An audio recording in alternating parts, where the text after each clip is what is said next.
Hey, how's it hanging? Dr. Earl sitting in my room. Washing machine is going on, making, washing my clothes for tomorrow afternoon. I go back to work. Today's my only day off.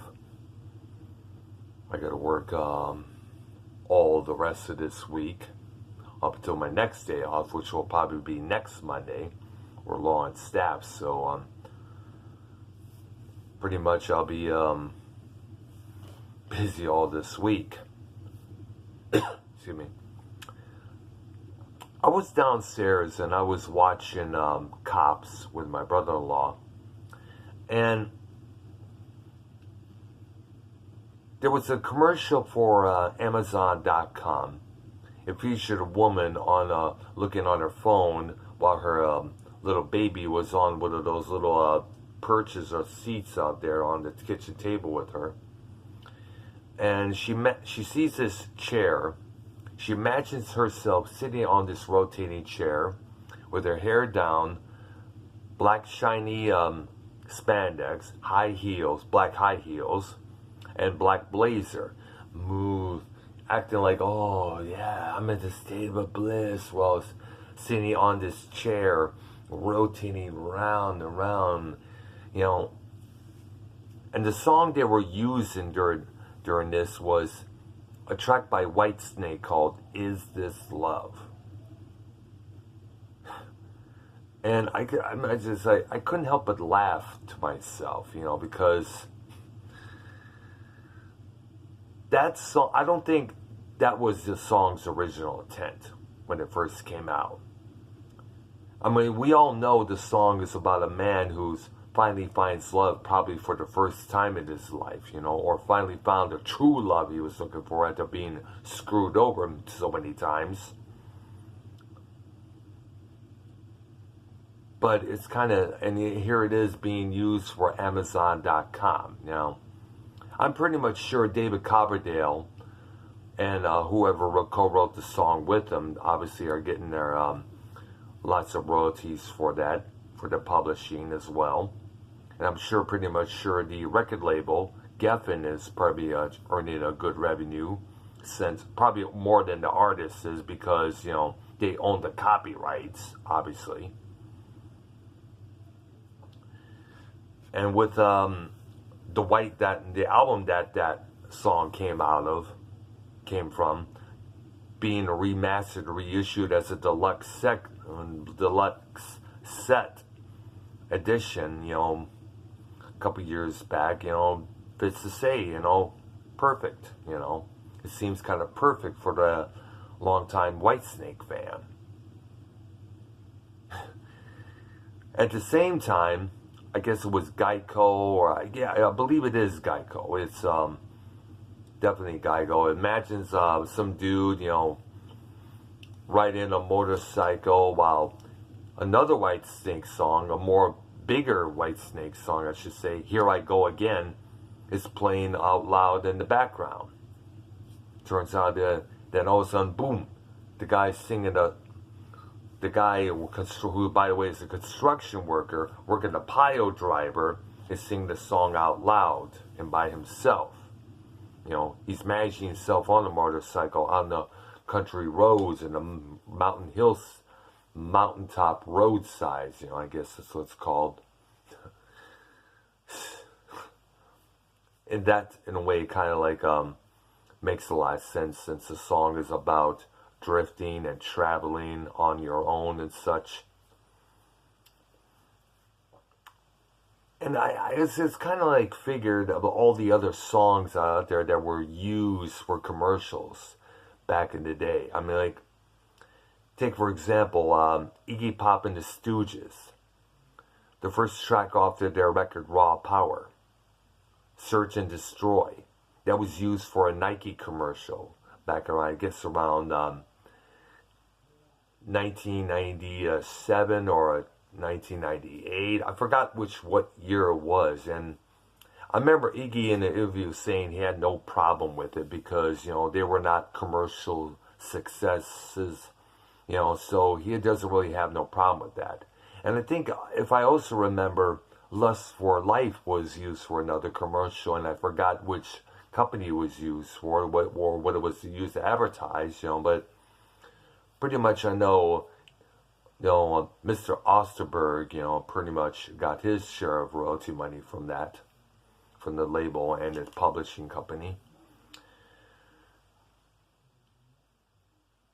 And but there's a couple of things, but there are songs out there that were not intended to sell for commercial use, that were not really that we of course deemed not cool. Two examples: Revolution by the Beatles. That was used in a Nike commercial, if you remember, back in 1987. People were harpooning Michael Jackson because at that time he owned the Beatles catalog, and he was the one who allowed that to happen. Then I read in the paper that was possibly Yoko Ono that may have allowed that song to be used. Of course, the Beatles sued Nike, to prevent that happening again, which kind of makes sense. I mean, like, the song basically is John Lennon calling out the anti-war movement for using warlike antics or actions to end the Vietnam War.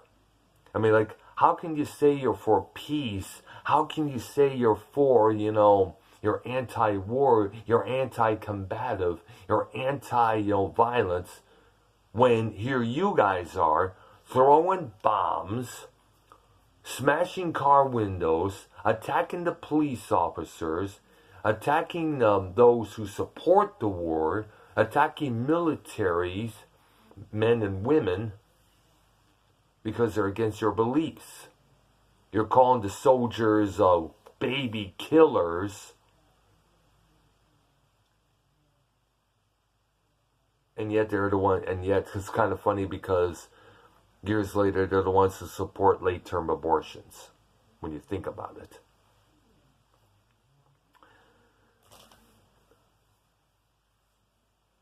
It kind of makes a lot of sense.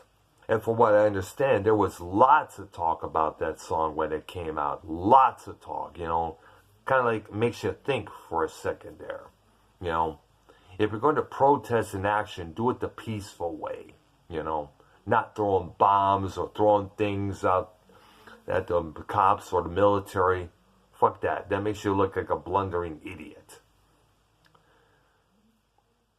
And so and here it is being used in a Nike commercial, which I agree was a pretty wrong idea. I mean, come on. And then we also had Phil Collins, In the Air Tonight, which, by the way, was used in a Michelob beer commercial around the following year. And despite the fact that it was not about feeling what's in the air tonight, no, fuck that. It was about his divorce. The man was going through a messy divorce, and he wrote about it in that song and a couple others off the album that came off of. It's kind of funny that at the same time, Steve Winwood, another 1960s and 70s artist, comes out with a song called Don't You Know What the Night Can Do, That was used in a Michelob beer commercial just as well. I didn't really care for that. I thought it was kind of outright fucking cheesy. And then Eric Clapton, he comes up with a new, slower, bluesier version of his tune, After Midnight. And that was used, if I remember, for another beer commercial. It's kind of funny, which is kind of funny because, he kind of like got his just desserts because he went into rehab, I guess later on around that time, and nothing more embarrassing for what I understood to see that commercial that you use your song for in that commercial while you're sitting in a rehab center. if that actually did happen, you could bet that old Slowhand really was red in the face with embarrassment over that. And of course, we had a U2 advertising for doing one of their new songs at the time for Target. Now, here's something. Here's a little teaser here. There's a little something here. They did not keep the money from doing that commercial. They donated to some charity, I guess. So, which is good on their part. You know, U2's always been that kind of a band, you know, about world topics, you know, what's going on in Africa, what's going on with Tibet and stuff, you know. You know, I'm just going to end this by saying this here. And this is directly towards both the manufacturers, the companies who want to use these songs, and the artists who wrote these songs, whether it's new or old or whichever. If you want to use a well-known song for whichever product you wish to advertise it, make sure the song goes with the theme of the product. Like, for example, let's say Nike wants to do another sports commercial. They need a song which really has that get up, smash him in the mouth, sorry Joe, go ape shit crazy, let's go take the world by the command, Try either Seek and Destroy by Metallica or Rapid Fire by Judas Priest.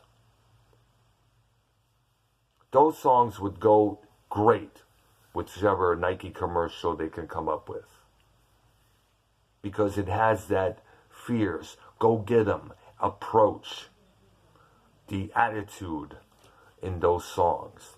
And that's the kind of attitude that more sports competitors have in their mind when they go out to play the game. Whichever game they're playing, whether it's football or hockey or whichever. That would be my suggestion. Don't use songs about heartbreak or personal drama or a tragedy, to sell bacon bits or hamburgers, Give us a break. Use a song that ties in with the theme of the commercial, basically. All right, I think the washing machine is done. I should probably put them in the dryer. Probably head down the stairs and get some chow in my system before I head to bed for work. Thank you for watching, people. Leave a comment below and hit that like button. And most of all, subscribe to my channel. I'm Dr. Earl. Oops. Have a good one.